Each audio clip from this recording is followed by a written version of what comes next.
All right, guys, welcome back to another episode of Crossing Swords. As always, I'm Andrew. And I'm exhausted, I think, Yeah? after the fast-pacing movement of today. No, I get what you mean. Who do you think's more tired, you or Rishi Sunak? Oh, Rishi. Yeah? You know, hands down. Yeah. I mean, it's been interesting. It has been. Yeah. What's your favourite bit been? I mean, are you asking me that knowing full well that I'm only aware of 2 bits? Exactly. But out of the 2 bits... Cameron, isn't it? Yeah. No. It's the motherfucking ham fucker. It's Cameron, his bag. I didn't know where you were going with that. Do you know what? Nor did I. I thought you were going to spell out his name. I thought about it. Yeah. And then I thought... And then you went as big fucker. Yeah, but... out of nowhere. It is out of nowhere. Yeah, it's the shock moment in WWE where The Undertaker returns for the 30th time. Do you know what I mean? 100%. And you just hear the music and you're like, oh my God. Now, I think there's probably a lot of people that are not sure what we're talking about. Yeah. It's Reshuffle Day. Yeah, it has been. The Conservatives have made look like it's deadline day. I know, with their football here we transfer. go, Fabrizio style. Stealing from Fabrizio Romano. I hope he sues the shit out of them. It depends. Has he got it trademarked? He should have it trademarked. This will teach him. He's become Mr. Deadline Day, hasn't he? He has a little bit. Yeah, even though he pretty much just takes his stuff from other people. Do you know what I mean? Yeah, there's like 2 or 3. There's like him. I think, is it David Ornstein? Yeah. But let's face it, he's kind of risen himself to the cream of the crop. And it's that here we go. That's what's done it. Yeah, the odd thing is they've sort of done it because it's clever because he's the credible source of information. So by copying him, they're trying to add a bit of credibility somehow to... That is lacking. Yeah. Very lacking. All credibility is gone from this government. What's funny as well about... And there's a lot funny and we will talk about it. Funny thing about putting Cameron in as Foreign Secretary in any cabinet position, but particularly a relatively top tier one, is you're saying to like the other 350 odd MPs that you've got under you, do you know what, guys? I don't fancy any of you for this, yeah. You're all shit. We're going to bring in an outside guy. Yeah. I don't really know what it means though. Like, I think there must be, there's got to be, I used to say it, hopefully I now truly believe what I'm about to say. I think there'll be an election in the next 6 months. You reckon? Yeah. What, you think they'll just... Well, they've got to do one next year. Well, I know that, right? Isn't it by the latest January 2025? Yeah. I think it'll be May. Yeah. I do. I think May will be, they'll do it. Because the thing is, they're saying this is a way for him to add, like, credibility to his party. Not though, is it? Because when you think about it... But it's David Cameron. The guy's known for literally fucking a pig. Yeah. The biggest credibility you're getting is by ousting Suella Braverman. We're just praying David Cameron's gone like Muslim. Do you know what I mean? Well, we're praying he's not into pork anymore. I just imagine that, you know, they probably sat around and said, you know what, Cameron was polling actually quite high when he was Prime Minister. It's like, bro, the taste has turned sour in the meantime. People are well aware that he's fucked our country. Brexit has turned out to be a rousing disaster. In Rishi Sunak's defence, though, did it and ran away. If he was looking to bring back an ex-PM for credibility, he had slim pickings. Do you know what I mean? Well, he could have gone May, but May might have given him the finger. I don't think it would have worked either. I think somehow she's even less credible than David Cameron. I think May's more credible, but it's slim. No, it's slim to choose. I think the field of wheat, like, I don't think she'll ever get over that. You don't think she's got the and I think dance. She's also known for the Windrush scandal. I mean, Christ, they've all got their own scandals. You know. I mean, and the David Cameron one, I think the problem is out of the 3 of them, and I've got like a 3-minute interview of him being asked about him being the Foreign Secretary.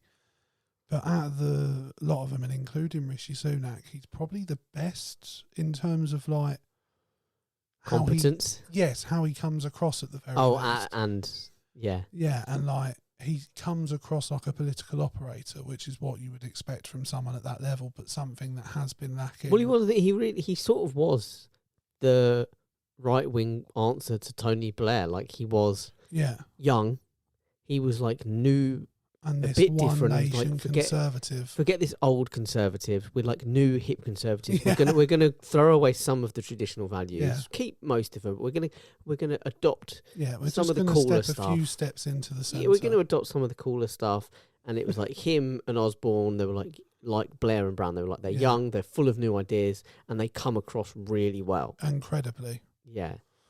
Yeah, and it didn't last So he very long. absolutely was probably, barring mate, he probably was the last political operator of a prime minister. Since then, they've all been charlatans. They have.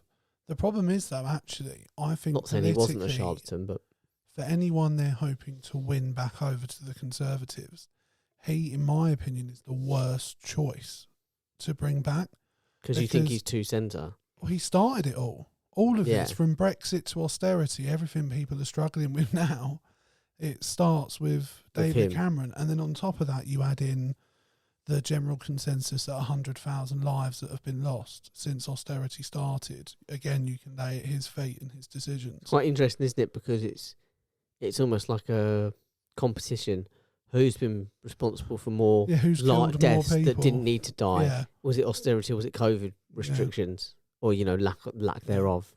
But I think if you ask the general public who they were more angry out of, and I'm being mean, excluding May here, she'd probably be the least divisive out of the three of them. But that's what I'm saying. Yeah. When I've said bringing her back would be more credible, she doesn't that's come what across I'm saying. as well as, she hasn't got anywhere near the level of charm that someone like Cameron can. No, but I wasn't talking about it in terms of charm. I was just saying in terms of, like you said, in terms of general public opinion and what they did and probably whatever. with the public. She actually tried to get. I still don't think it would have been a success, but she actually tried to get a version of Brexit rather than this hard Brexit that we got. She actually tried to get a version of Brexit done, and she ultimately was ousted because she couldn't succeed in that. Well, she tried to force it through more than once as well, didn't she? And at the time, it was Burko stopped her doing it, and then her own party just started turning against her. But like you said, when you compare her tenure to Cameron's legacy and to Sunak's building legacy, growing legacy, and then Truss's legacy, it's like, my God, how is... I said to someone today, and I've said it a few times actually since Boris has become PM, but I've said quite a few times, I'm like, who would have thought that I would have looked back so fondly on Theresa May's time as Prime Minister? Who would have thought I would yearn for it? And yet here we are. Yearn might be a strong word. It feels like this has been going on a very long time, and I feel like we've been talking about the next general election for ages. Longer than they've been in power. Do you know what I mean? It feels well, like... the thing is, thanks to this reshuffle, it is longer than some of them have been in power. Yeah, and I think you could be right. But the thing is, who's in charge of the Conservative Party? Because it's quite You mean the chairman? Or are you just asking, like, secretly, or like who actually runs it? Yeah, like, because I think people will see David Cameron and it'll be impossible to not compare him to Rishi Sunak, who's shown zero leadership at all. And at least David Cameron seems competent when he speaks. It makes me wonder, it's a bit of a conspiracy theory, whether long term he wants to be leader of the Conservatives again. Maybe. Have you seen the theory that Cruella was trying to get herself ousted so that she could make a breakaway run for leader? Yeah, apparently there was rumours there's a section of the Conservatives, like the new Conservative But group. realistically, would you want that? Because whoever takes it, it's a bit like when May, and this is why I've always said, like, just to be clear, I don't like her, I don't agree with her, but I have a huge amount of respect for Theresa May. This episode sounds like I'm really bigging her up. I don't. I'll tell you why. People. I'll tell you why. Oh, no, like I said, I don't like a lot of what she's done. Yeah. And I really, really don't like the way she's handled a lot of stuff. And respect, might be in dark territory, but I'll tell you what you'll know what I mean towards her situation. Well, you'll know what I mean because we're relatively on the same wavelength, and I think the listeners who have been with us for a long time will know what I mean because we're also on the same wavelength. One hopes. Because when she took on the mantle of Prime Minister, it was a poison chalice because of Brexit and because it was fresh off the heels, and it was like, you are going to have to, whoever comes in is going to have to implement Brexit, which neither side want.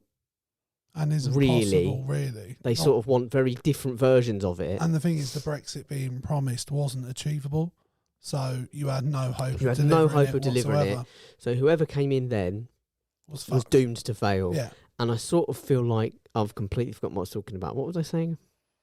Why was I talking About about why you Theresa May? felt sorry for her. But why was I saying why I felt sorry for her? What was we talking Why about? you respected her in comparison. Cruella. Yeah. That's what I'm saying. Whoever is, I think it's a similar thing. I'm not going to respect them at all. But who would want the leader of Conservatives, because they are going to be the opposition Yeah.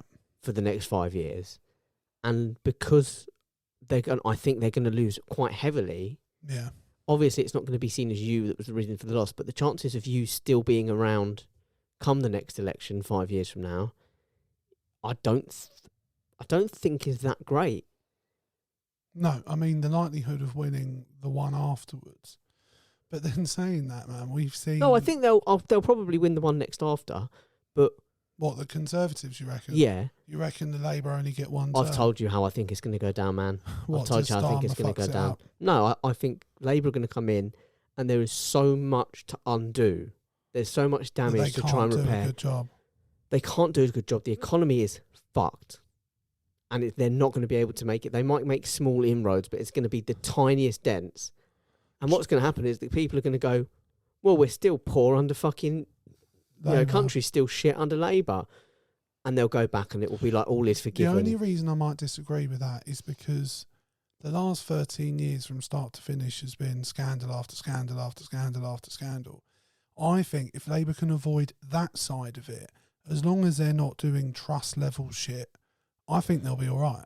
Well, the problem is that the current electoral system favours the right-wing party. It favours the Conservatives. Now, that's not to say that most people in this country vote conservatively or on the right, but you and I both know that the electoral system favours.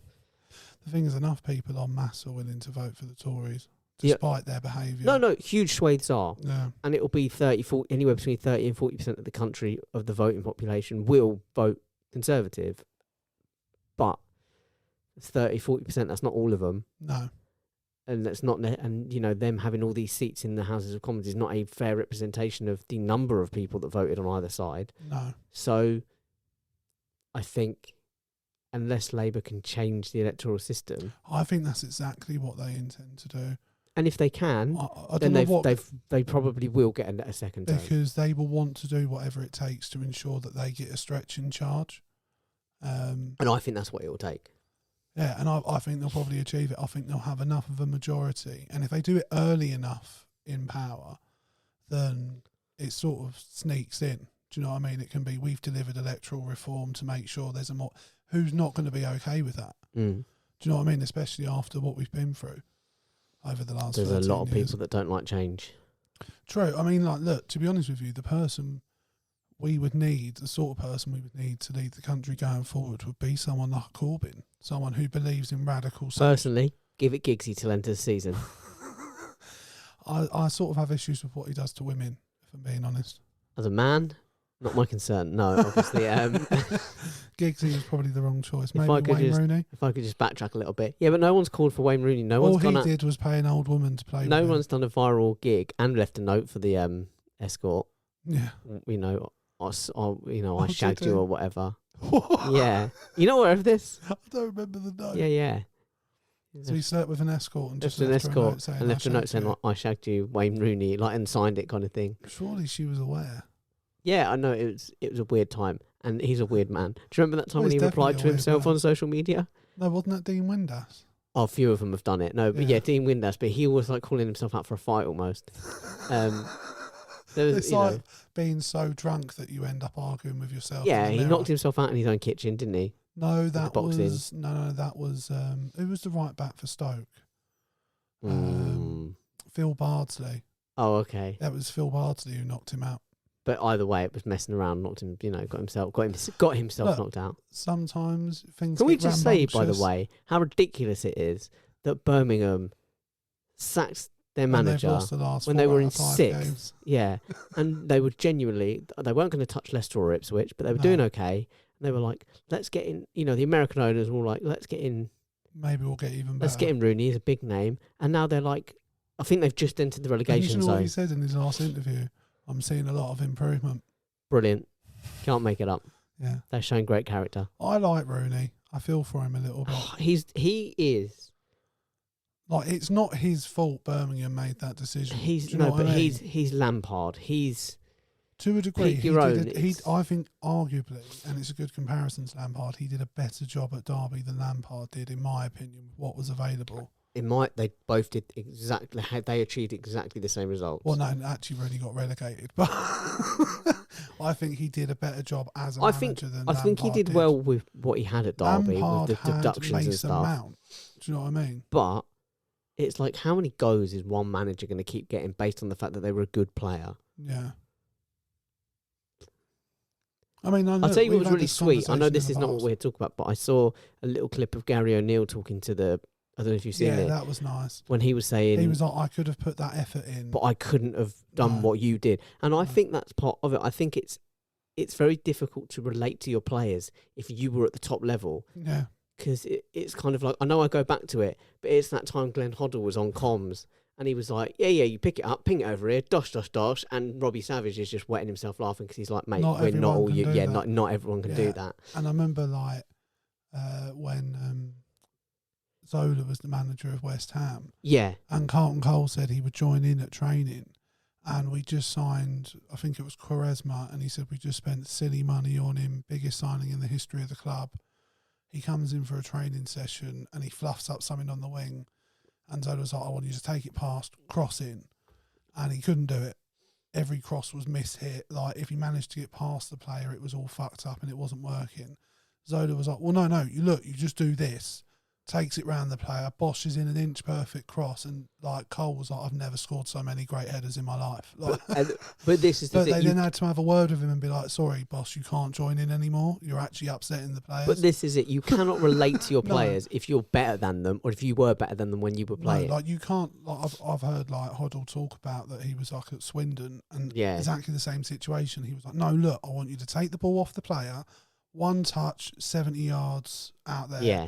And it was just like, I ain't got it, boss. I think it's much easier to be. I think that's why, in part, not in full necessarily, but I think that's why, in part, a lot of the good managers weren't the best players. But there are always exceptions, because like Ancelotti was a world-class footballer. Yeah, Zidane. One of the best managers. Yeah, won the Champions League 3 times. Well. Guardiola was playing at a very good level. Yeah, he might not have been like the star of the team, but he played under Cruyff. He played in a good Barcelona team. He was playing at a good level. He was considered a top-quality midfielder. Like, it's not a given, but I do think generally it helps if you can... I think it depends how...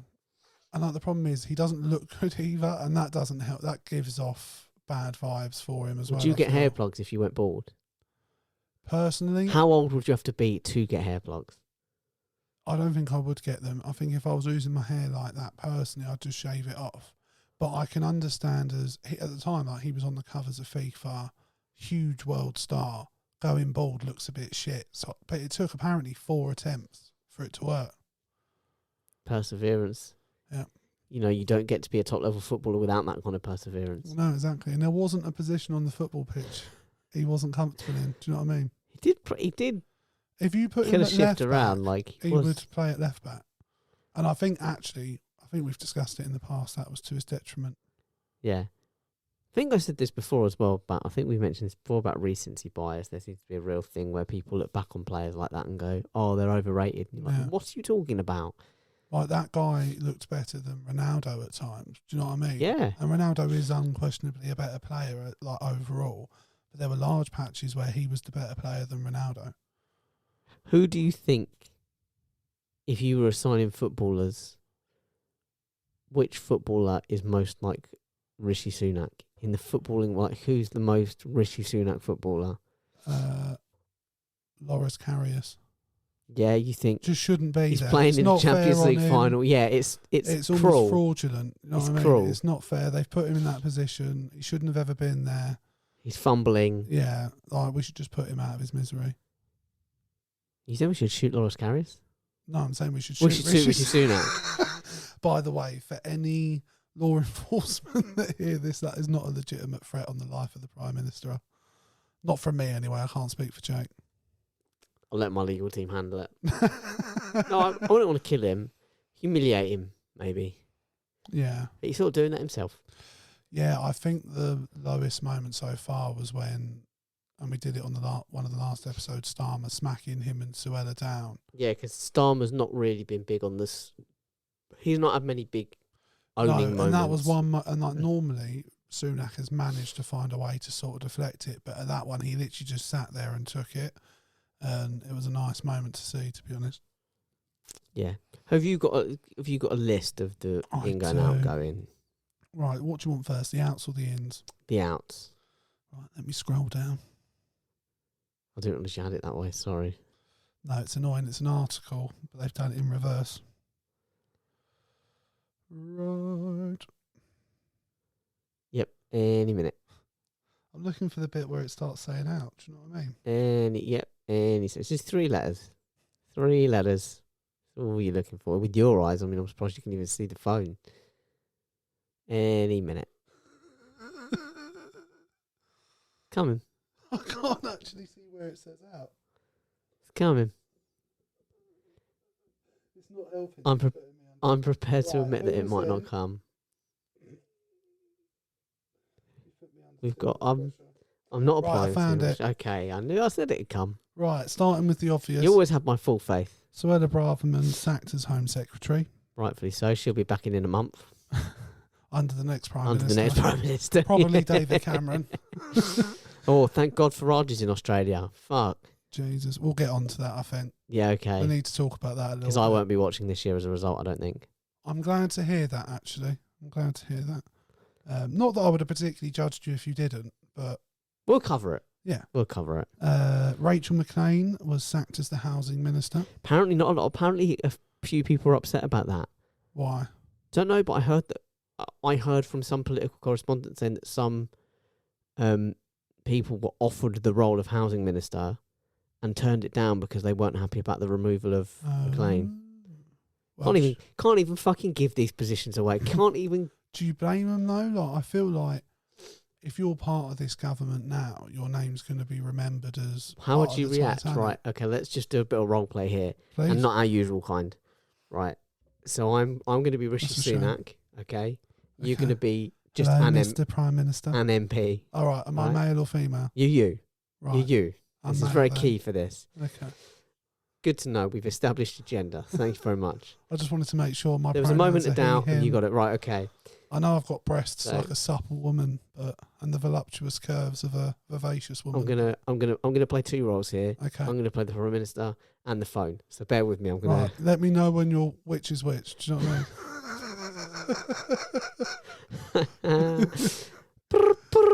Is that Rishi? That's Richie. He's just sat in his office. There's him going down on his missus. He's just looking for some working class friends. There's him He's going down on his secretary. He goes,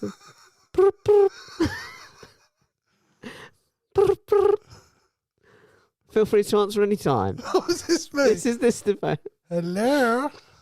Hi Andrew, good to see you. Who the fuck is this? Listen, it's Rishi. Rishi? It's Rishi Dishy. who? Dishy Rishi. Rishi Rich? Oh come on, you're so funny. You know me. You know me. Is this Macaulay Culkin? This is you know me. Come on. Sorry, aren't you the Prime Minister? I'm the Prime Minister. This is why Oh, I'm that calling. Rishi. This is why I'm calling, Andrew. Yeah. I've got a proposal for you. I'm just putting you on speaker. I'm on the bus. I'm very interested to a bus. What's that? Don't worry about it, Prime Minister. It's too long to Okay. explain. So I've got is it like a private jet? I just want to know, should I be getting one? Should I buy one? No, you wouldn't like it. Okay, one of those. One of those. Commoners things. are on it. Ugh. Ugh. Bad enough they have to handle the luggage Yeah. at the private No one jet. on here Anyway, earns more than that's 30 grand a year, boss. it's not why I'm calling. It's not why I'm calling, Andrew. Guess who I'm speaking to right now? Nadine Dorries. The new housing minister. It's you. I want you. I want you in. You want me in? I want you in. I want you inside of me. Those are two very different propositions, and it's very unprofessional. But sidebar, how are you reacting? You've just been offered the housing sector. You've just been offered a position in this cabinet. I'm probably turning. Like, what do Well, I do? how are as you the doing it? Housing You've just been put on the Secretary, spot. Prime Minister? Hello. Well, mostly just turn up for interviews and try not to fuck it up. If I'm honest, but quite frankly, what do I believe in? you know, I'm still waiting to hear what we believe in. Okay. That'll come from the How do you- money men. How am I supposed to feel about boats? Hate particularly them. small ones? Hate them. Okay. If you could just go on telly and call the Rwanda thing brilliant and call the lefty woke do you know, lawyers. Mr. Prime Minister, I have some moral reservations. I'm not quite sure how I feel about Listen, that. your job's really easy right now because a lot of people are actually choosing to live in tents. So you've got this wonderful Do you know what? opportunity That where you don't sounds even like a need really to provide. stress-free lifestyle, if I'm being honest. Maybe I need to think about a more minimalist lifestyle rather than taking on more responsibility. Maybe I need to consider my positions. So you're in. If anything, I feel like I should be taking on less responsibility right now, Mr. Prime Minister. Well, there's not much responsibility. Like I said, you should go on TV and try not to make us look bad. And believe me, that's really hard. I'm not sure if I'm qualified for the job. You are qualified for the job. I've spoken to 300 people. And they all recommended and me? then you are next in line. Oh, who was number one? Doesn't matter. It was just Ted Heath. Doesn't matter. Wow. Isn't he dead, Prime Minister? He can still do a job. Yeah, better than some. Exactly. You in. I'm honoured by the call, by your faith in me and my capabilities, but I feel like we're at different places at the moment. Yes, that's why we're talking on the phone. I just want to make sure that you understand when I'm turning this down. Sorry, what? Nothing to do with you, and it's all about me. I need to go away and work on myself. I don't know if I could represent your government in the way in which you would like me to. Are you currently under investigation for rape or bullying? Not currently. That might be a problem then. Yeah. Yes, I can see why you might not be a fit for this government. I have a predilection whenever I'm on camera, I just start screaming, "Fuck the Tories." That's okay. That probably wouldn't damage us as much as some of the interviews that our I reckon government... people might like it, but... I genuinely don't think it would do as bad as some of the interviews our ministers give. But I'm really sorry to say I can't be accepting the position. Well, that's. I'm sad to hear that. I know a few good people. They're not MPs, are they? Not currently. No, good, because they don't have to be. Anyone can take this. Both of them are former prime ministers, so... Excellent. Of this country? Yes. Excellent. We'll take them. Yeah. Well, I'll send you their numbers. Have you got their number? Thank you. Yeah. Thank you. And scene. So you're turning it down? Yeah, I'm not taking it. No. What about you? Oh, God, no. No. What would you serve under Keir Starmer? What am I being offered? You're new on the scene. Do you know what? In all honesty, the answer is no. No, I sort of feel similar. Again, because I don't know what he stands for. No, and I would hate to go out there. It's basically it's not too dissimilar to situations I've had at work where I've said to a customer one thing, and then the manager would come along. I had an issue with a manager briefly, and it only lasted a few weeks because I pulled him to the side and said, "You need to stop making me look like a tit." Yeah. And undermining me, and I would literally say one thing to a customer, and then he'd come along and go like the complete opposite. Yeah, it makes you look like you don't know what you're talking about. And I feel like that's what it would be like with Starmer, but on a bigger scale. You'd be going out doing interviews on TV and on radio and saying, and in writing articles and papers saying, this is what we're going to do, this is what we stand for. And then in 2 months, 3 months, Starmer's going, we actually going to try and ban whatever we were going to try and put in. Like, what? Why am I out here promoting something that a few months down the line we're going to be saying is the worst thing to have happened and it's a terrible idea? Would you? No, probably not. I think the problem is if you work for someone like Starmer, you're going to end up having to defend things you never thought you were going to end up having to defend. Like genocide. Yeah. Like you end up in a situation where he makes a monumental fuck up and takes the wrong position and you've got no choice but to just go like, yeah, I agree with him, and like hate yourself for it. And I actually don't think you can get to that level of politics currently without being completely corrupt in some way. Oh, you mean a ministerial position? Yeah. Or even on the... maybe not so much in the shadow cabinet, but I think as soon as you're then in government, I think it starts happening immediately. Yeah, it's all scratching each other's backs, isn't it? Yeah, I mean, and even with David Cameron, going back to him, there's this whole green seal thing, which I didn't know about until today. I know, and then it's shocking. Yeah, that he was involved with a financial firm where the founder of that financial firm was involved with a lot of dodgy shit, was a chief advisor to David Cameron while he was Prime Minister. He made shitloads of money off this company when they got given PPE contracts during COVID.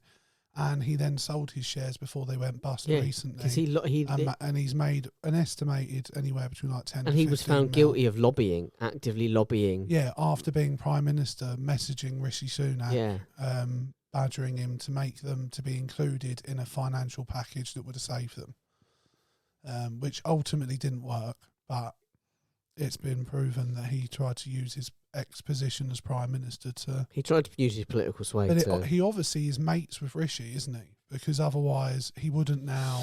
Yeah, it's an interesting one. Wouldn't now be in the position he's in. I don't know. I think his motivations can only be of returning or to be in opposition.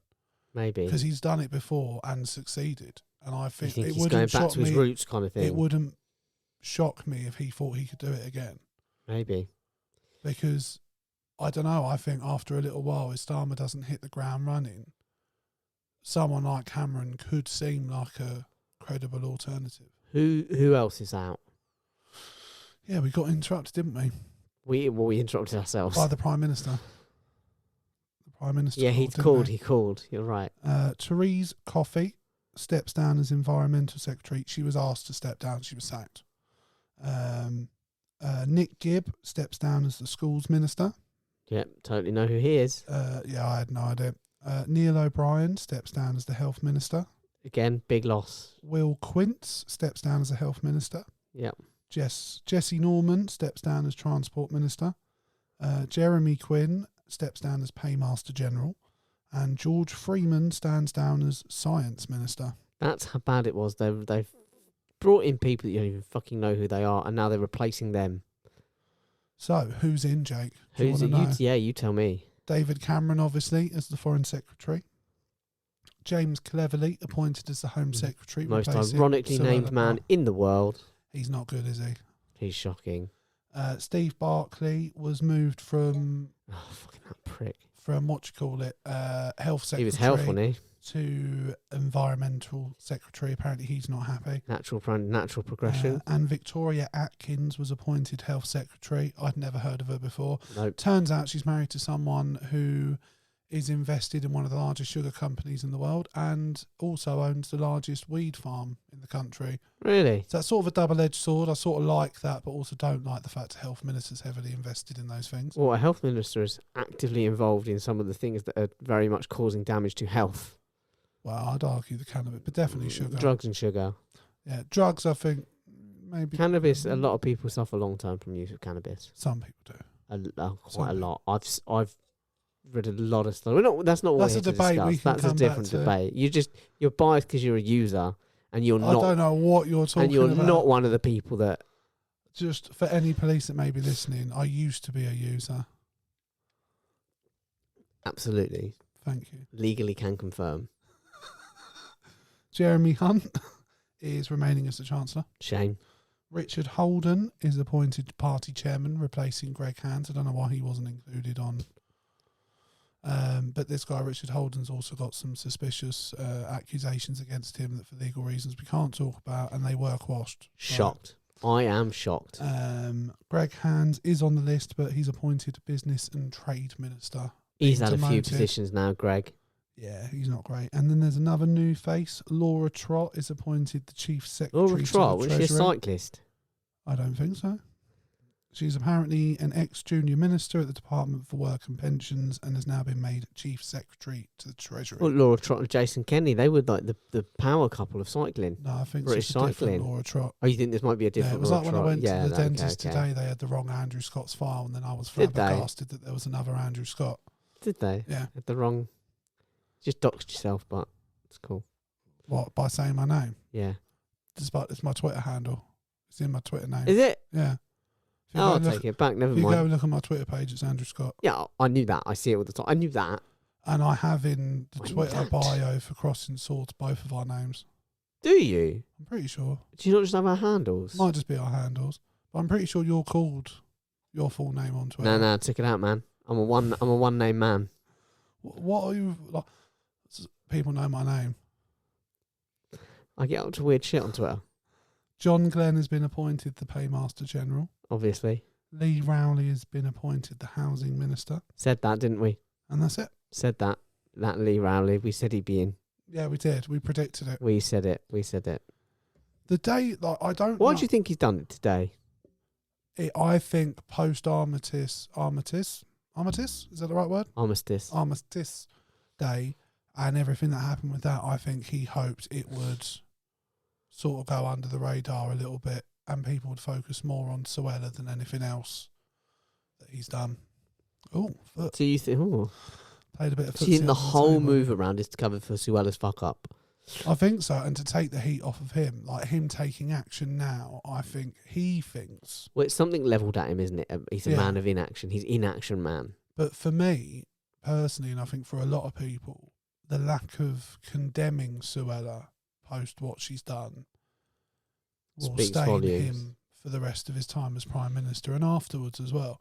I think his tenure as Prime Minister will stain him as Prime Minister. The problem is, like, he'll continue doing well. Like, the really sad thing is, it doesn't matter what a Prime Minister does while they're in charge. Just being the Prime Minister means the rest Sets of him their up life for is going life. to be nice and easy. After dinner talks. And that's why Suella is security. fucking so desperate to become leader of the Conservatives and potentially Prime Minister that she's willing to say and do the things that she does.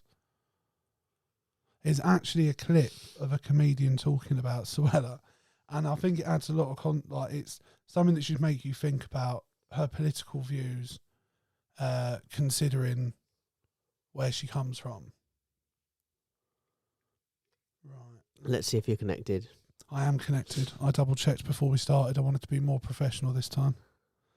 Democracy is mad with her. So she is our third Home Secretary of South Asian descent, all of whom have started essentially the same speech along the lines of, my father came to this country in the 1960s from the colonies, and he didn't do it to be surrounded by black and brown people. They've all given that exact identical speech, but she said something almost as bad, if not worse, more recently as well, where she said, so Suella Braverman said, with multiculturalism, we risk sliding towards catastrophe.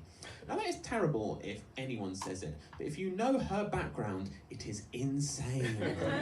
Suella Braverman is so multicultural, I still struggle to remember this section of the show. So let's literally see if I can do it. So Suella Braverman, this is her background. So her father is a Goan Christian from Kenya. Her mother is a Tamil Hindu from Mauritius. Suella herself is a Buddhist, married to a Jewish man.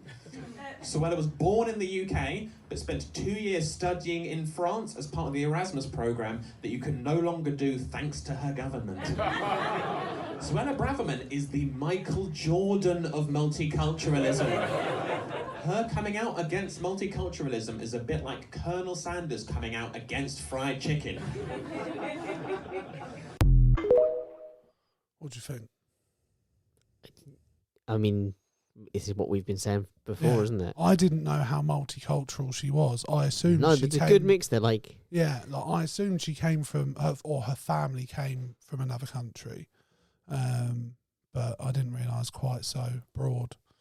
But it's interesting, isn't it? Because the thing is, I actually don't think she's racist. I think she's playing it. I don't think she holds most of the beliefs Playing it she's espousing. for political I point think scoring. she sees, and it's sad because I think there's more racist people in this country than I thought there was. Yeah. I think I had quite a naive view on that. But when I look at the videos of these racists, most of them are, the vast majority are older guys. There's a few younger guys smattered in, but most of them are older, just fucking idiots.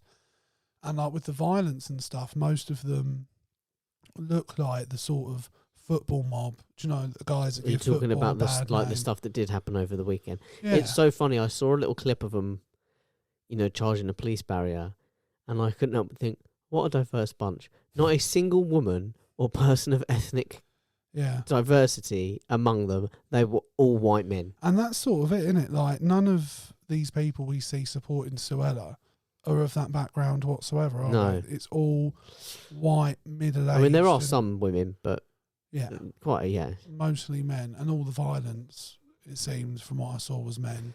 I mean, I can't believe she came out and condemned it. I mean, I know you have to, but you can't, it's like standing there starting a fire, then turning around going, well, I, for one, am absolutely shocked that there's a fire today. Yeah. I think it's outrageous.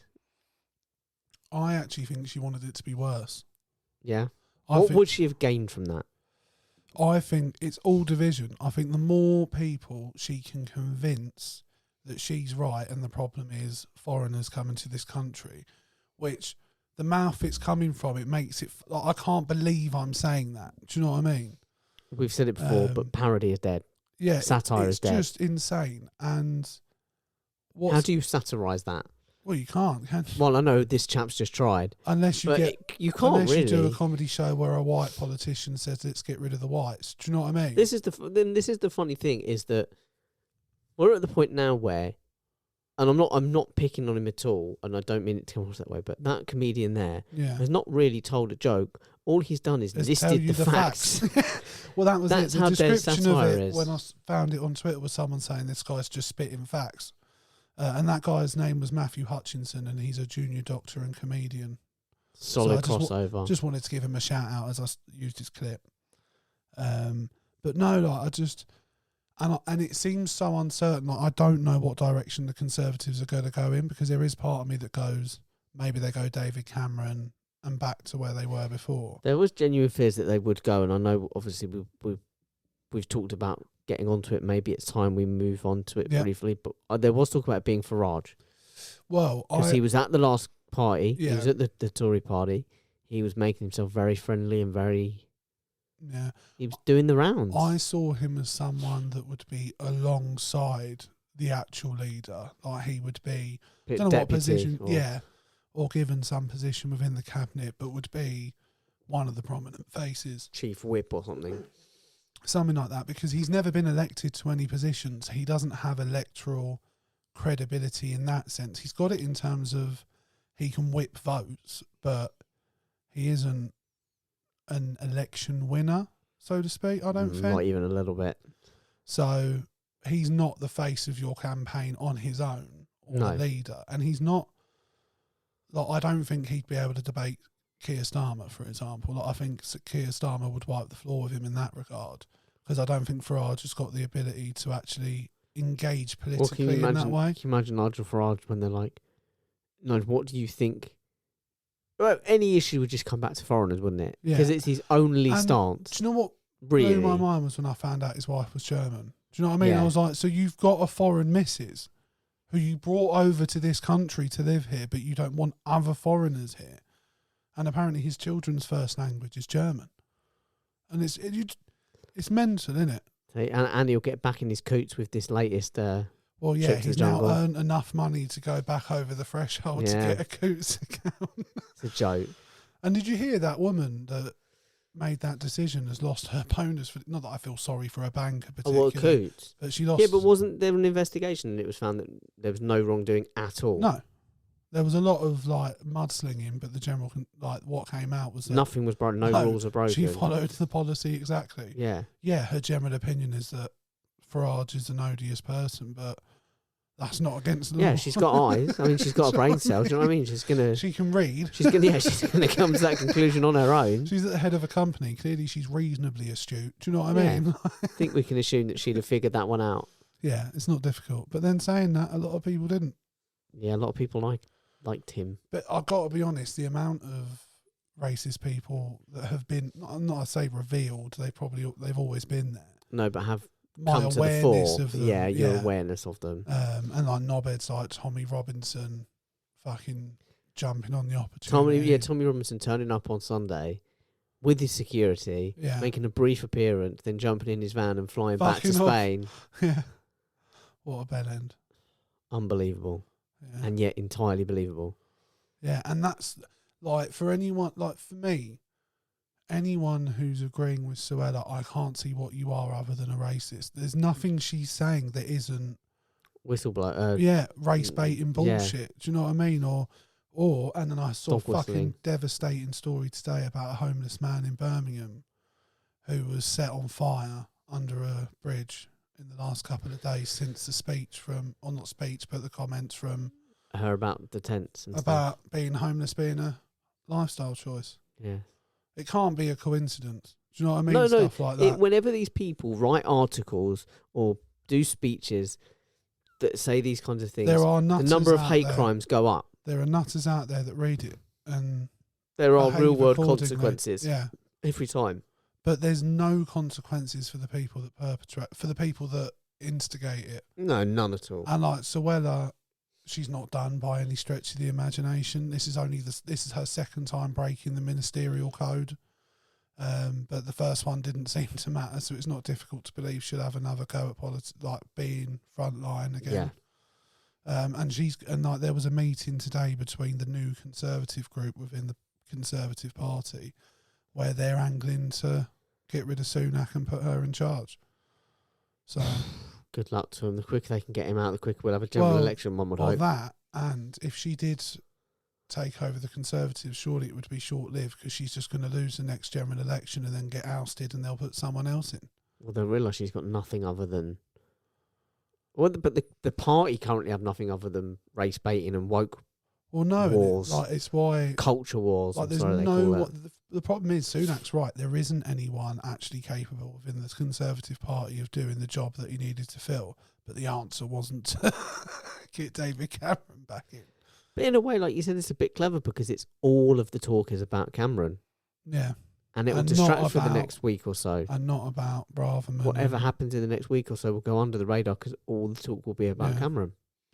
And what's really sad for me is Sunak and Braverman and Priti Patel should have been examples of multiculturalism and that the positivity it actually of it exists, that like you can be from another culture or your family can be, but you can still make it to the highest. And they can contribute to all the people that are like, I don't like it. It's like, no, look what they should be an inspiration for anyone else who looks at them that come from the same background. But instead, all it would probably do is make people think less of them going forward.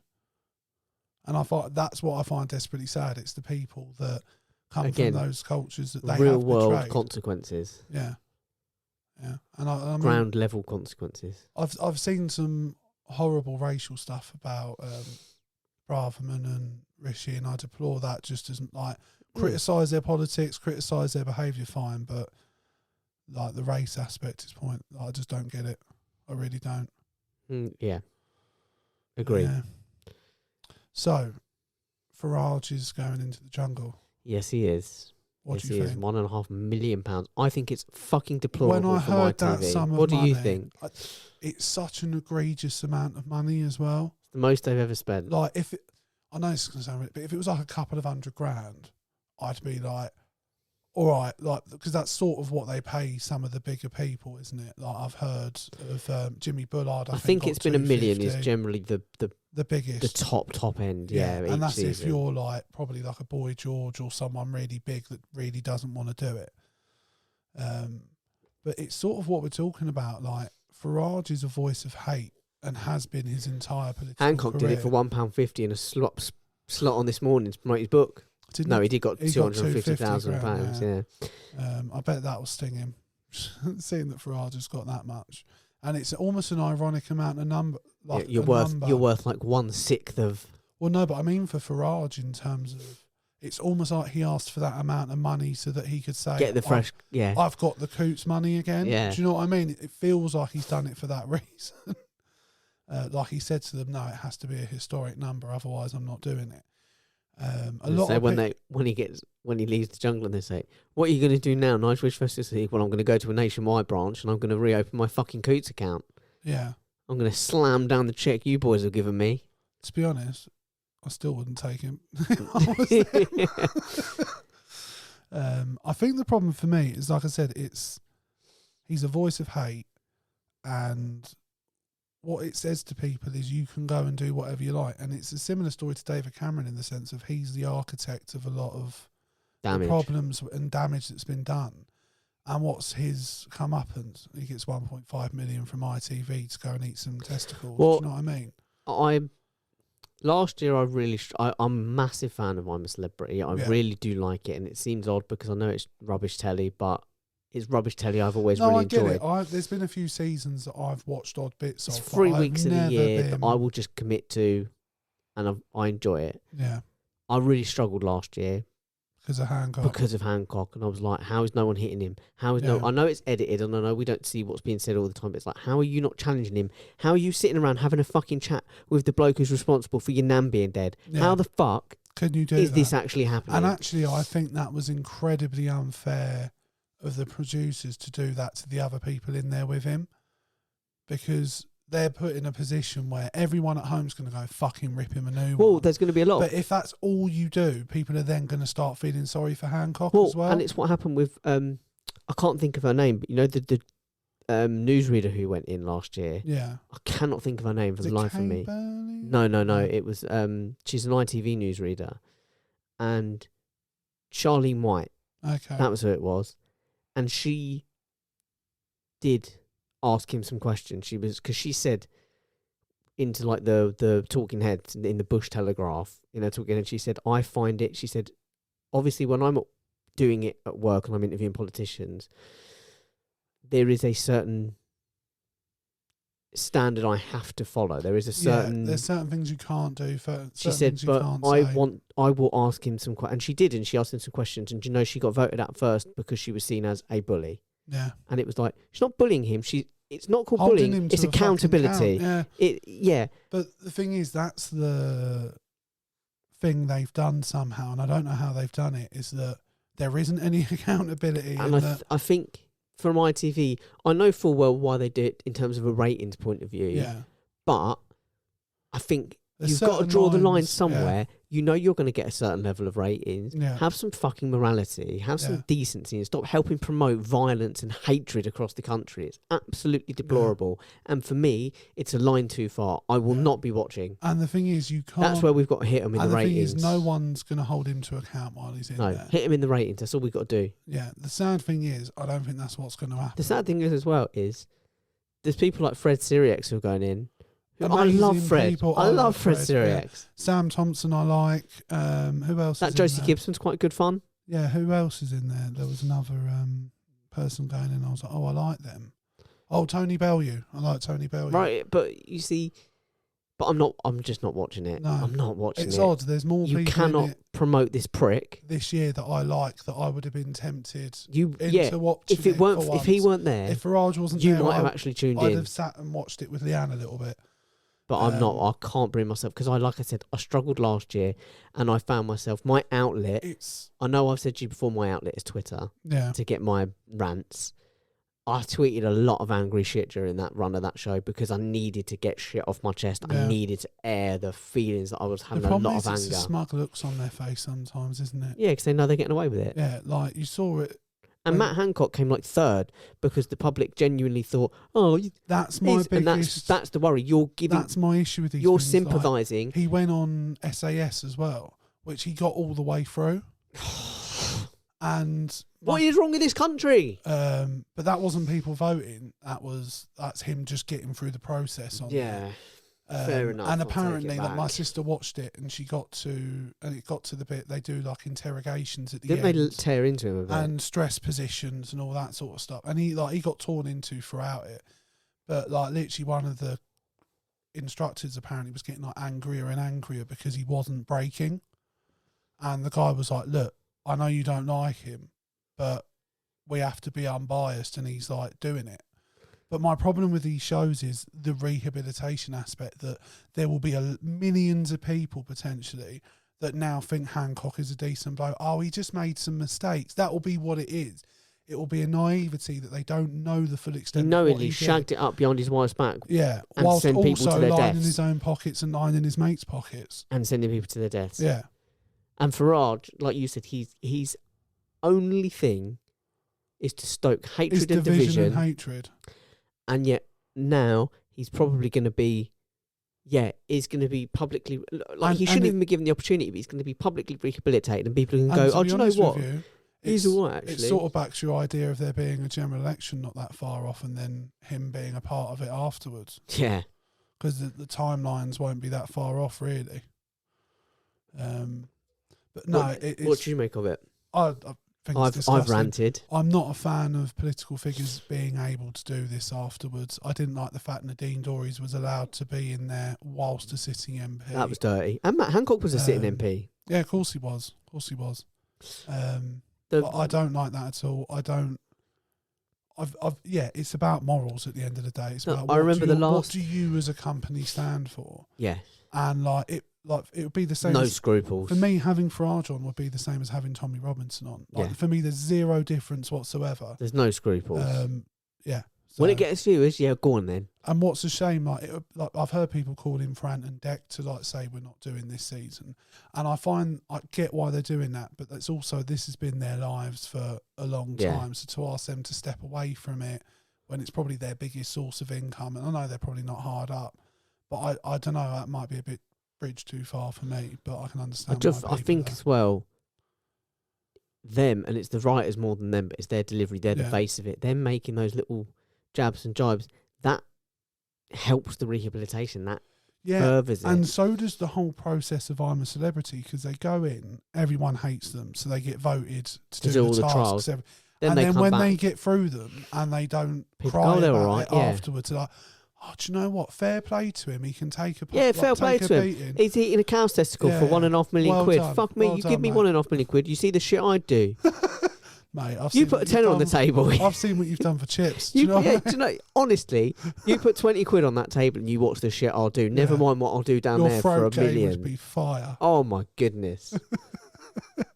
So imagine what he's going to be willing to do in the jungle. Do you know what I mean? Like, oh, he's some kind of But hero. it won't shock £1.5 me million either pounds he's if earning. he's one of those people that they put in there, and there's certain things they won't make him do. Do you know what I mean? Yeah. Like, he'll probably have things. He'll be like, exempt from this, oh, that, like, and the I other. won't do something from that height, or I won't eat that, or. And But I it's- bet he'll It's the Boris Johnson effect, isn't it, as well? It's showing that making a buffoon of yourself actually works. makes people go, oh, I quite like, Boris you know. built a career on it. Yeah. Like, he was seen somehow, despite being from Eton and all of that, as like an everyman's, oh, he's all right. You'd have a drink with him down the pub. And Farage was exactly the same. All the pictures of him ever Or in were pubs, a pint yeah. in his hand, or in a pub, or with normal people. Have you seen that? Can we just take this opportunity, by the way, to remember one of the all-time goats, in my opinion, of like phoning clips when The Farage exploding was, heads. no, when Oh. Farage was hosting LBC, he was like covering LBC, and someone phoned in, and this guy phoned in, and I've got to see, he just goes, I actually used to be very much against Brexit and the idea of it, and he said, and everything, you know, that you sort of stood for, I was kind of against, and then I had this yeah. moment where it just all changed, and I suddenly I get it, and I'm on board, and I'm a big supporter. And he was like, And he what was was that? What was that moment? Tell us, David, or whatever. What is it? And he went, oh, I got kicked in the head by a horse. And he went, And- right, okay. yeah, And then And cut to him be off. fair to Farage, and I don't like being fair to him, No. he takes it well.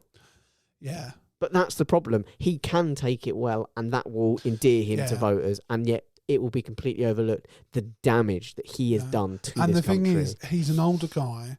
He's probably not in great health, and he'll come across like a frail older man, and people are, oh, look at him, look. But he's again, someone, armless," and- it only takes one person to decide to hold him Yeah. accountable and be like, why are you a racist prick? I mean, I'm putting a lot of my own views on that. yeah, It only takes one person to say that, and they'll be like, that'll be even worse. That was the thing with like what happened with Hancock and Charlene White, was actually I'm wanting them to all hold him to account. But actually, her holding to him account got her kicked was out. worse, because it not only got her worked, but now did well for she's him. a bully and she's out, and now he's a victim of bullying. Yeah. And suddenly that plays very well. And the thing is, it puts all of the people in there with them in a position where people are now going to think less of them because they didn't hold them to account, but somehow still get voted out if they do hold him to account. And all that happened The with. machine somehow works perfectly. I mean, she asked him a few questions, but obviously in the ones we saw, there was one conversation I'm pretty sure she had with him where she got him alone and was like, and he gave the same speech that he's given 1,000 times since, and he went, I was just a man who fell in love and made mistakes, and she kind of went,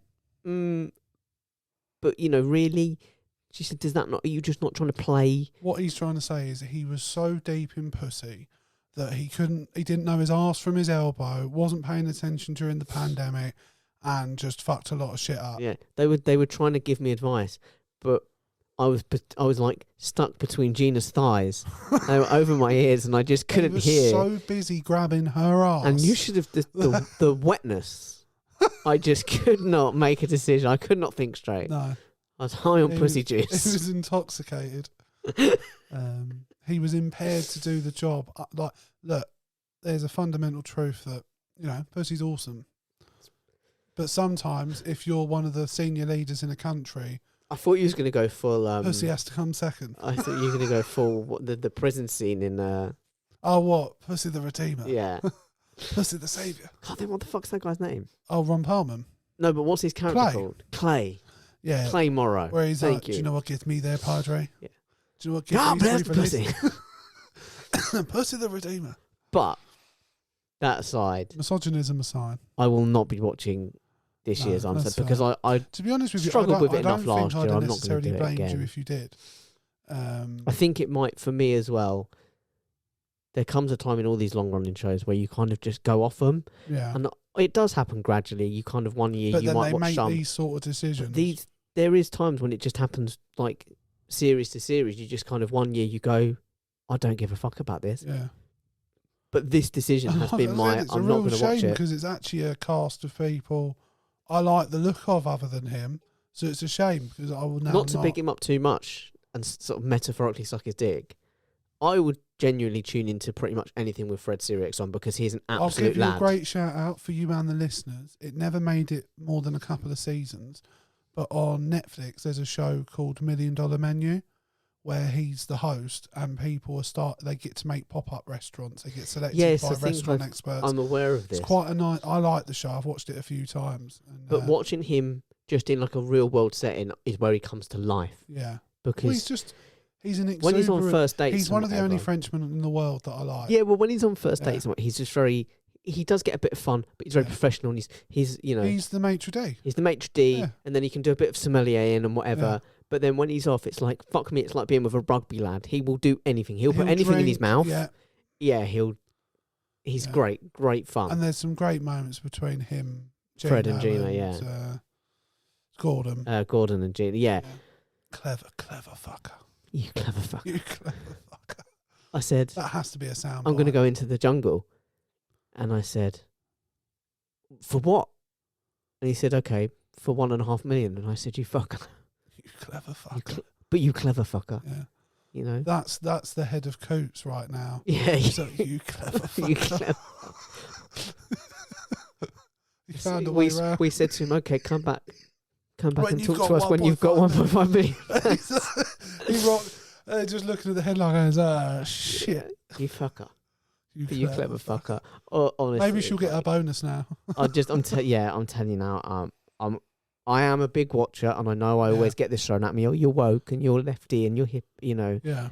and you're too maybe it is too political. Maybe I'm bringing in politics. I just cannot bring myself to watch something that No, promotes because that. it's them bringing politics dangerous. into your home.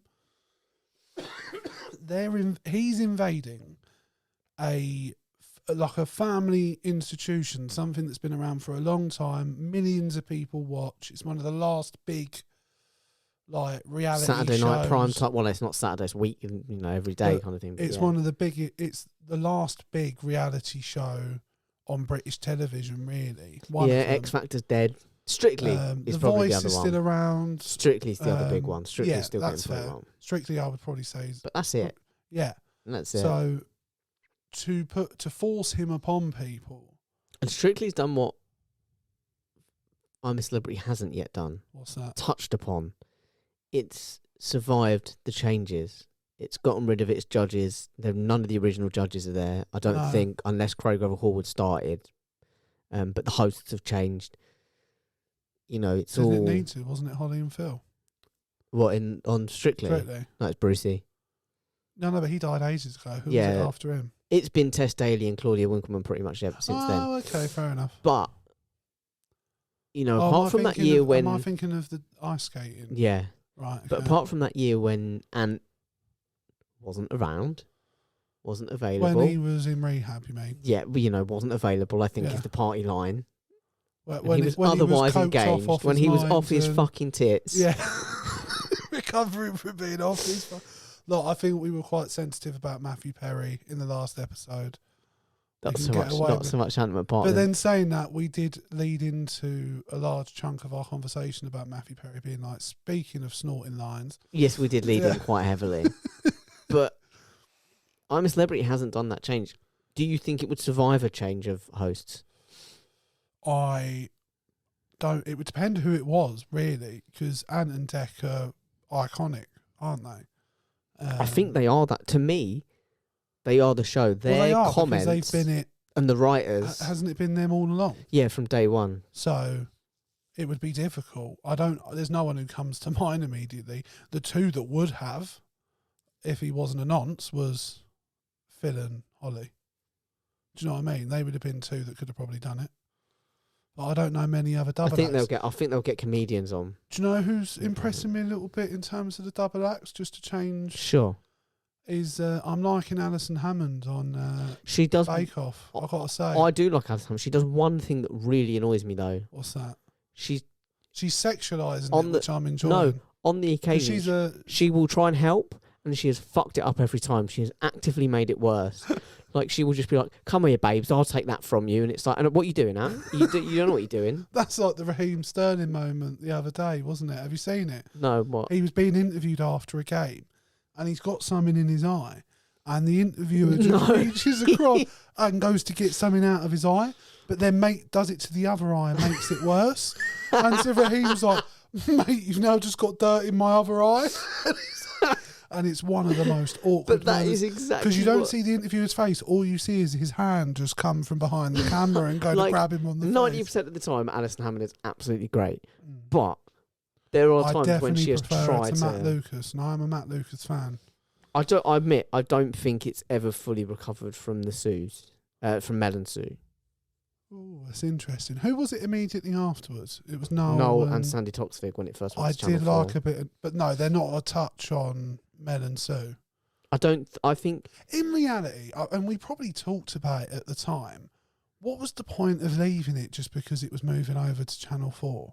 I think it's just a nice opportunity for you to say, "Do you know what? I've done with that chapter of my life. No, but that's not what different." They said it was. They were like, "Oh, we couldn't, portray BBC like that." Or whatever. Yeah, maybe it was. Maybe they had... Because Paul immediately was like, yeah. Maybe they had other contracts. Maybe. And they wanted to fulfill it. I mean, Sue Perkins, is a local lass for us.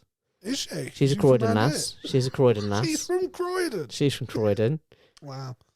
She was rocking a Croydon badge on an episode of Taskmaster the other day. Was she? She was. I'm so behind on Taskmaster. I like to leave it till it's all out. Yeah. No, I appreciate that. So yeah, I'm doing the same with Rick and Morty at the moment. I watched the first one because I wanted to hear the difference in the voice. Yeah. Which it was definitely noticeable, but it was only when I was a few minutes in where I suddenly went, "Oh yeah, the voice is different." But yeah, it doesn't take away from it. No, it's still Rick and Morty. But I've forgotten what I was talking about. Does it matter? Does it? No, we're talking about Sue Perkins being from Croydon. We're talking about Sue Perkins and Mel and Sue. Yeah. My problem is I'm not a massive Noel Fielding fan. He's all right. I found out he likes 16-year-old girls. Yeah, I mean, as a comedian, put me off. Like when I'm watching Bake Off at the moment. Well, he focuses on the young women. I have so noticed much that, my every season. Ever since he first started hosting, I always was like, when they're going, showing you the new bakers, I always pick one out. I'm like, that'll be Noel's favourite. And I bet he spends more time at her station than anyone else's. And every season, without fail, there's one that he goes. I felt bad because the first episode I watched, there's the girl that's deaf. Tasha, she's great. She's great. But the first episode, she's talking all the time. Yeah. So I turned to Leanne and Mum. I'm like, what the fuck's up with that? And they're like, what do you mean? I was like, well, she's deaf. So how can she talk? Yeah, because I don't think she was always deaf. Oh, right. I think she went deaf later in life. Although, having said that, there was one bake that she did where she said... I need to focus. No, I know. I remember. No, well, she said, I don't... She didn't know the words. She didn't know the words, so she was like, I'm going to fuck the pronunciation. Yeah. So, signed it. So I was a bit like, she's a fraud. I was like, literally the first episode, I was like, what's happening? I was like, she's not deaf. You'd be hot on that benefits thing, wouldn't you? No, do you know what? Genuinely, though, having seen what they put people through, it's fucking hard. I read a report of a guy, and this is nice to bring us back into the politics aspect of it. I read a report from a guy who recorded his phone call with PIP. It was a PIP assessment, and it's a fucking good job he did, and he knew roughly what happened. So the guy asked him about use of stairs. He's like, because it's a physical disability this guy had, and he said, "Can you use stairs?" And he said, "I do use stairs." He says, "I have them in my house, so I have to use them." He says, "But I set myself up so that when I'm down, I'm down. When I'm up, I'm up." He says, "Because it takes me forever to use them. It's a real struggle. Yeah. It's really uncomfortable." Yes. Well, he got a letter through that said you're being denied, and in the reasons it said, "Can use stairs with no issues." And he was like, listen to this shit. Yeah, Where in that do I say that there are no heard issues? People, decent Oh, it's a joke. people The DWP is a that joke. work for the DWP that will tell you, fill it out like it's your worst day. So on your worst day, can you use the stairs without any difficulty? The answer's no. It doesn't matter if 6 out of 7 days you can just about use the stairs, and like that gentleman have to do your life so that once you're up, you're there for at least a few hours. And But I don't know whether I don't know whether there's an angle for compensation to try and pay him off. He's certainly not after compensation. no, He's after PIP. That's what he applied for. That's what he wants his benefits. He wants his benefit. Yeah. He wants his due benefits. Yeah. No, all the people I know, you're made or to have feel like spoken to- fraudulent. You're made to It's feel like fraudulent. dehumanising. It is really dehumanising. and they really like. Another example was like, my mother-in-law was asked if she can carry a kettle, and Leanne was like, "Well, no, she can't. I've had to get a thing where she fills it with a little jug, and she presses a button, And they've got and the right, water so comes- she's using it no problem. So she's like, no. She's not using a kettle. She's taking a jug like a quarter of the size of the kettle. Is that genuine how the conversation went? They were going, Yeah, okay, yeah. so she was like, so she can use a kettle, and she was like, no, you're not listening. So Leanne in the end was like, no, she can't use a kettle, because it's the truth. But they are looking, and like they're looking for reasons not the to give issues it. of my future mother-in-law are like, they're unquestionable in terms of whether she could work or not. But these people are looking for anything to fuck people over. And it is adding to the mental health problems of these people. It even leads to suicide in some extreme cases. Of course it does. So yeah, and I think that adds to the like what I consider the general myth of there being lots of benefit scroungers, because people who are genuine even can't get it. Well, no, but they have to ham it up even more to get what they're entitled to. Yeah. So it's like, you know how difficult it actually. People say you go into a benefits office and you just get benefits. There's so many benefits that are just unbelievably difficult to access. After like it even being approved to actually start getting your benefits, unless you've got a nice chunk of money to live on, you're pretty fucked. And then there's lots of stories as well about people who basically get told there's suspicions over your claims, so we're going to put a freeze on the account, but they don't effectively communicate to the person about those suspicions. No. So the person has no idea misses why. the meeting or doesn't prove that they don't know they've got to. And then now they've got to go 3 months without any payments of any kind. And also your payments can just get stopped for no reason. Yeah, and then they've got to go months without payments until they can prove why the fuck wasn't I getting my payments. And there's no apology, there's no backtracking. They just go, oh yeah, sorry, you can start having your money again. But they've... Yeah, I listened to Jack Monroe talk about it, and they said that I love Jack Monroe, they're brilliant. Benefits, that they would get a phone call from the council saying, I'm sorry, but I don't know why your benefits have been stopped. And Jack would be like, what the fuck? So what am I meant to do? I now don't have I'm now more and more in arrears. I can't feed my child. I can't feed myself. And you're paid 30 grand a year to sit there and tell me you don't know why my benefits have been stopped. And the woman just kept saying, like, don't raise your voice. Do you know what I mean? It's mental. Yeah, and it's not the fault of the people that work in there. It's not. Well, do you know what? I've seen some videos and heard some footage of some of these people, and some of them are some scummy wankers. Yeah, I've no doubt there's some bad ones. There's part of me that goes, they must have to really switch off any emotion in their head to do that job. And then that makes you go, then why the fuck are you doing that job? It can't be worth the money. I couldn't do it. No. There was a video I watched of this poor woman that was homeless, and they were like, right, we've got a property. Did she choose that? What's that? Did she choose to be homeless? Was Probably, that a lifestyle choice? I just want to know. But they were like, right, so we've got, and it was in London. She was in London. Right, we've got a these are not for uncommon. You in Birmingham. I know where this is going. And she was like, well, I'm in London. And she's like, yeah, but the property's in Birmingham, so are you going to take it? Oh, and then they put the box that she's refused. And she was like, well, I can't move to Birmingham. So my whole life's here. So she goes like, back to the bottom of the list. It. So yeah, so now you're no longer getting any support. And she's like, well, can I at least have 2 minutes to think about it? You said that made me. I read a heartbreaking account of a poor young woman who was. So she's an asylum seeker. Yeah. And she'd been housed in a facility in Bristol, and she'd been there about 8 or 9 months. And she said there was quite a lot of them that had been there that long, or some of them even a bit longer. And they started to lay down roots, like they, the people that were still school age were going to school in the area. They'd made friends.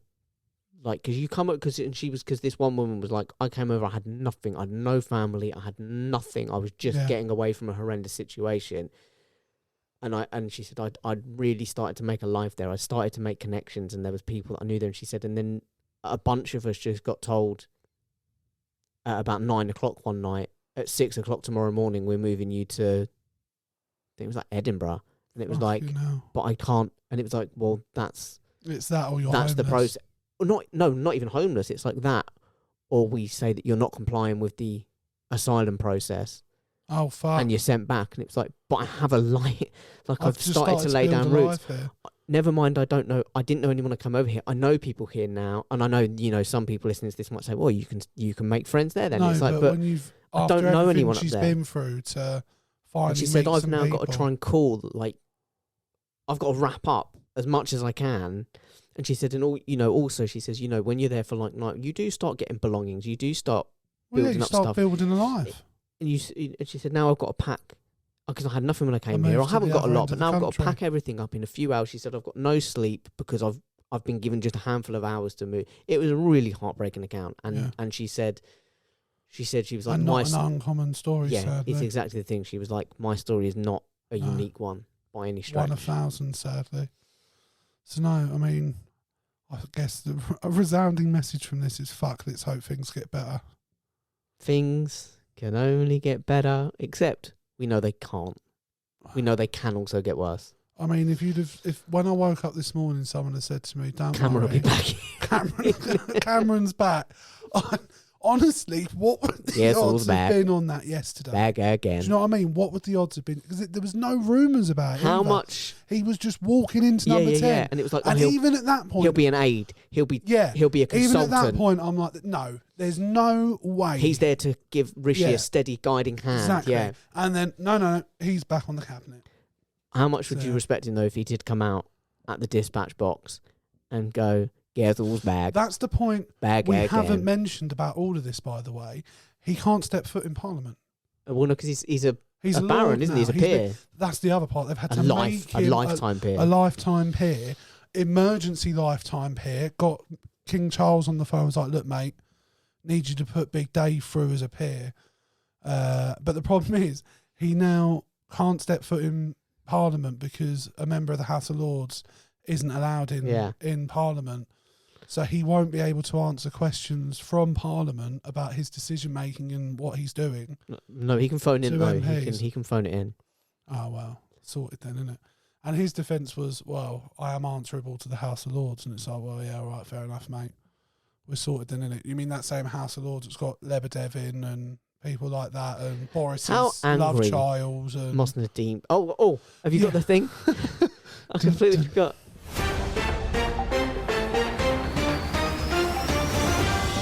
Nadeem watch. Is she back in? No, she's not back in. Smart.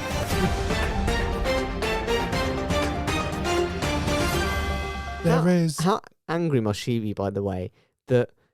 Are you about to play the clip? I know the... I think I know the clip. Her and Rachel Johnson. Like, oh, yeah, another unbiased one. But, like, she's just watched this... She's quit because she couldn't get a peerage. Yeah. And she's watched this bloke be given a lifetime. Big Dave gets in, no problem. And he's been given a place in the cabinet. He's living her dream. Yeah.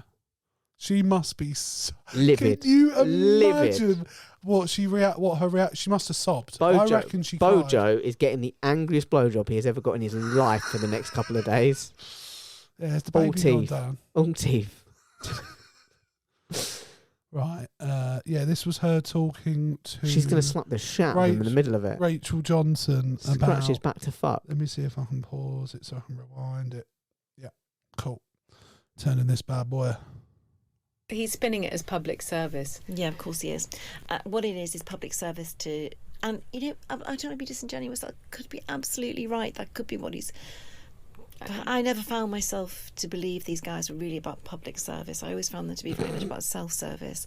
I think what he's doing is rehabilitating what was his reputation, to wipe and put a new layer on top of the scandal, the lobbying scandal of him earning, vast amounts of money by trying to use. I think I'm in love with her. I think she's incredible. Is to reinvent himself by doing this, and I think that it's more about that. He's spinning it as That would be like me out in public saying like, I just can't, like, too many people have podcasts. Yeah. There's too many.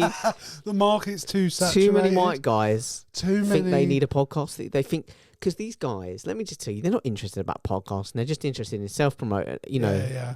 Self-service. what they think their voice needs to be heard. They're It's trying ridiculous. to make it sound like it's a public service, and So podcasts are just stupid. They shouldn't be even be a thing. look, I think that's a perfect Because the place. irony It's on incredible. this woman is astronomical. Honestly, I loved it when I saw it. I was like, I you did keep see your saying comment on it. It was Queen. like, I was like, keep saying it, Queen, man. You just, if she was Joe Lycett in a wig, oh yeah, I would believe every word of it, because yeah, that man kills. he does. He's unbelievably witty, and he's very right wing, and he loves it. And I love know it. that. And I tell you what, I feel reassured. Do you feel reassured? I feel reassured. I I feel feel reassured. reassured. They've been Guys, very clear. Let us know what you think. You can do so, and I'll do the social this week because I put you on the Yes, spot please. last week.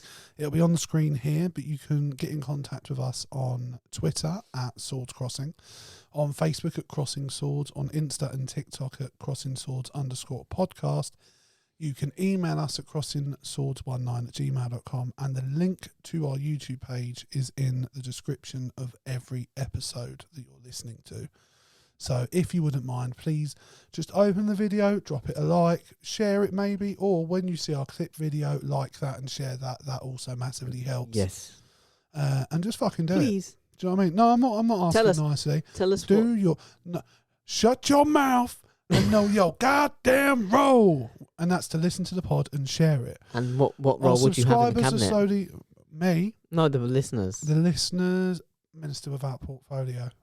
Nice. Or what about ministers for, entertainment, sport, and What culture? culture? They've got good taste. Our fans are They've got cultured. good taste. Yeah, They're all right. They cultured. can They're be the culture cultured. secretary. Yeah. You guys are cultured. Yeah. What's your position? I'm Prime Minister, obviously. Well, hold on. Ooh. Tony's my Chancellor of the Exchequer. Calm down, Dishy Rishi. Dave's the Deputy Secretary of the Treasury. Right, well then I'm launching a coup. You can be... How Wild about... card. The wild What card. about Big Dave's position? But foreign secretary. Yeah. I think that would be an excellent... I think that's an Or excellent James. appointment. Or home or foreign, you get your pick. Domestic or foreign. Can I do both? Can I be the first person to do both? No, I think I would that- slay at both. I think it would be too unfair on the others for you to smash it that hard. You're right. I've got to let Yeah. someone else have a chance. Yeah. I'll job share with someone. Now again, Monday, Wednesday, Friday, I need you 1 to week. Just I'll do foreign. focus on the job at hand. No second job. Monday, just Wednesday, Friday, the next week I'll do home. I'll tell you what, I'll decide then. You're the foreign secretary. You like travelling, I do like travelling. so you'll get to see more of the world. I do like travelling. Where are you going again? Oh, another nice country. Okay. I'm going Zanzibar. I respect it. Yeah. I respect it. We'll see you next time, guys, in Zanzibar.